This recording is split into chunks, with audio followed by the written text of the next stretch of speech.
कि बेहतर से बेहतर की तलाश करो, मिल जाए नदी तो समंदर की तलाश करो, कि बेहतर से बेहतर की तलाश करो, मिल जाए नदी तो समंदर की तलाश करो, कि टूट जाता है शीशा पत्थर की चोट से, कि टूट जाता है शीशा पत्थर की चोट से, टूट जाए पत्थर ऐसा शीशा तलाश करो। तो साथियों, मैं आपको पीछे वाले वीडियो में नालंदा जिला का बिहार होमगार्ड बहाली 2025 में आपका नालंदा जिला का 2 दिन पीछे आपको मैंने बताया था कि नालंदा जिला का या तो फ्राइडे को या तो आपको मंडे को रिजल्ट घोषित कर दिया जाएगा। फिक्स है कि आपका रिजल्ट आज ही 13 तारीख के दिन आपका रिजल्ट घोषित कर दिया गया। ठीक है, मंडे के दिन आपका रिजल्ट घोषित कर दिया गया। गया जिला का मैं जो कटअप बताया था सेम टू सेम रूबरू आपको मिल चुका है। अभी मैं नालंदा जिला का पीछे वाले वीडियो में उठा के देख सकते हो, जो कटअप मैं एनालिसिस किया था। बहुत सारे ऐसे अभ्यर्थी उसमें कमेंट किए थे कि इसमें ऐसा गलत गलत कटअप है, कहां से कटअप एनालिसिस करा दिया, कुछ भी कमेंट किए थे। साथियों, अभी आप पीडीएफ में आपको सारा कुछ ऑथेंटिक डाटा के साथ बताऊंगा, और पीछे वाला वीडियो और अभी वाला जो लिस्ट है उसमें आपको देखना है, मिलाना है, किसका किसका हुआ है, किसका नहीं हुआ है। इसलिए कमेंट करने से पहले आपको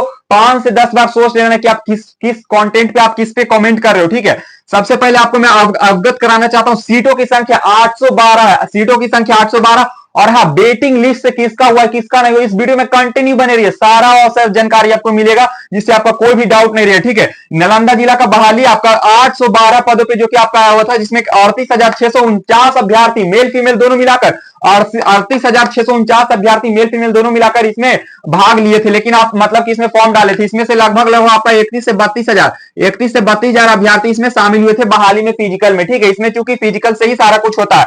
तो चलिए, मेल और फीमेल अभ्यर्थी का यूआर कैटेगरी। ठीक है, सबसे पहले यूआर कैटेगरी मेल अभ्यर्थी का कितना कटअप गया, मैं आपको पहले ही जिक्र कर दिया था, सारा वीडियो में मैंने ही बताया कि सबसे ज्यादा कटअप ओबीसी का रहा था, और मेल अभ्यर्थी में कोई भी कैटेगरी से आपका 15 नंबर रहेगा। एक आप कैटेगरी एसटी का फॉर एग्जाम्पल हो सकता है 14 नंबर, लेकिन सभी का 15 के बिना कोई उपाय नहीं है। ठीक है, तो यूआर कैटेगरी का 15 नंबर। डेट ऑफ बर्थ जो मैंने पीछे बताया था, जो डेट ऑफ बर्थ मैंने पीछे बताया था, और मैंने बोल दिया था कि आपका 2 से 3 माह आगे पीछे हो सकता है। पीछे वाला वीडियो आप उठा के देखना, यूआर कैटेगरी का मैंने 2000 तक बताया था। ठीक है, 2000 तक, इसमें 10/8/1999 तक का हो चुका है। ठीक है, 10/8/1999। ठीक है, 10 ये सबसे पहले तो आपका 15 नंबर हो जाएगा साथियों, ये आपका 15 नंबर हो जाएगा। डेट ऑफ बर्थ की बात कर ले तो 10/8/2009। ठीक है, 1999, 10/8 और ये 1999 तक जिनका भी है उनका क्लियर हो जाएगा। इसमें इसके पहले जिनका भी डेट ऑफ बर्थ है उसका फाइनल हो जाएगा। बीसी कैटेगरी जिसको कि ओबीसी कहते हैं। ठीक है, तो इसमें कितना 15 नंबर गया। इसमें date of birth BC category वाले जरूर देखें, क्योंकि इसमें बहुत सारे ऐसे कैंडिडेट हैं जिनको कि वेटिंग लिस्ट में नाम आया और वो सोच रहे उनका फाइनल हो गया। ऐसा नहीं है साथियों।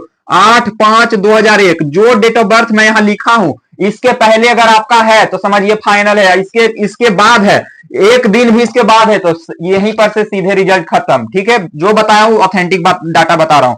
एससी का बात कर लेते, एससी में कितना गया, 15 नंबर गया, एससी में 15 नंबर गया। और इसमें डेट ऑफ बर्थ की बात कर ले तो 3/2/2003, 3/2/2003 तक आपका क्लियर हो चुका है। ठीक है, अब देखिए ईडब्ल्यूएस का, इसका भी 15 नंबर। ईडब्ल्यूएस सारा मेल कैटेगरी का बात हो रहा है। ईडब्ल्यूएस में कितना डेट ऑफ बर्थ गया, 18/12/2002, 18/12/2002। पीछे से आप मिलाते चल जाना, जो वीडियो बनाए 2 दिन पहले फ्राइडे को। ठीक है, अब देख सकते हो ईडब्ल्यूएस के बाद ईबीसी का 15 नंबर। ईबीसी का भी आपका साथियों कितना गया, 15 नंबर। फीमेल कैंडिडेट पे भी जल्दी आ रहे हैं, 7/12/2002, 7/12/2002 तक जिनका भी है उनका क्लियर हो चुका है। ठीक है, इसके बाद आपको बताना चाहूंगा एसटी कैटेगरी में मात्र 8 ही नंबर पर गया। इसमें कैंडिडेट की संख्या कम रहती है, इसमें मार्क्स भी कम लाए, लेकिन आपका 8/12/2002 तक हो चुका है।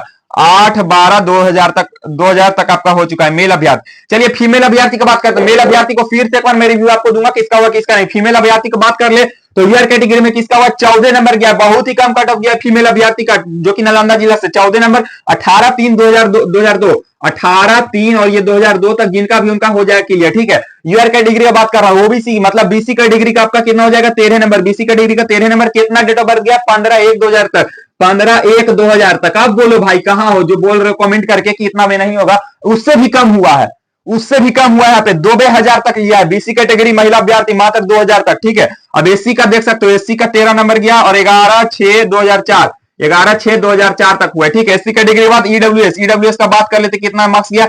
ईडब्ल्यूएस में भी आपका 12 नंबर गया है, 12 नंबर गया। और ये 2/4/2005 तक जिनका ईडब्ल्यूएस का बल्ले बल्ले है। ठीक है, 2005 तक।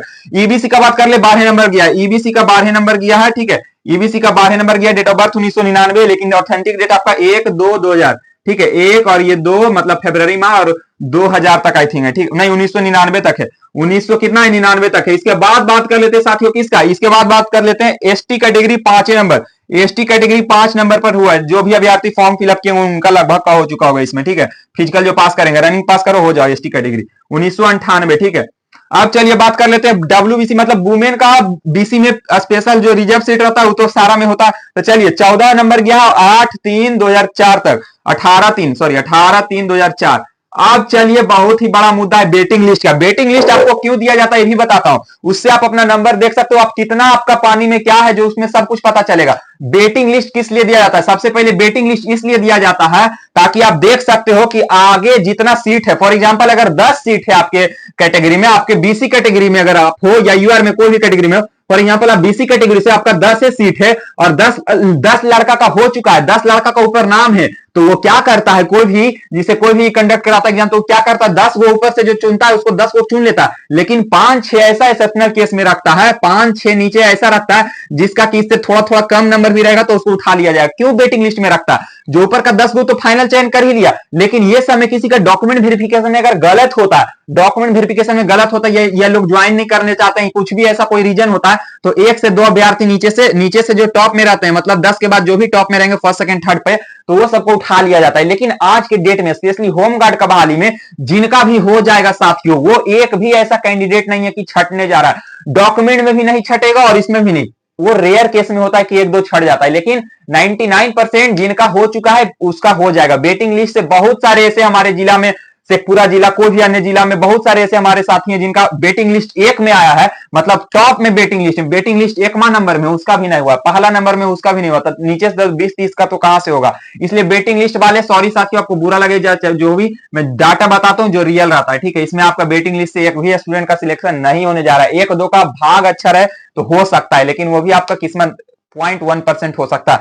बाकी जो भी डाटा बताया पीछे वाले वीडियो में, जो भी एजम्पशन में किया था, जो एज्यूम किया था, उससे मिला लेना, उसके बाद कमेंट करना करेक्ट है या रॉन्ग है। अभी पटना जिला का बहुत ही बड़ा अपडेट आपको देने जा रहा हूं। पटना जिला का जस्ट 2 से 3 दिनों के भीतर आपका कभी भी जारी कर दिया जा सकता है, अगर 15 अगस्त के बाद, मैं कंफर्म नहीं बता रहा हूं, अगर 15 अगस्त के पहले होता है तो ठीक है, नहीं तो 15 अगस्त के 2-3 दिन के बाद आपका होगा, ठीक है। मिलते हैं वीडियो अगले वीडियो में, तब तक के लिए जय हिंद।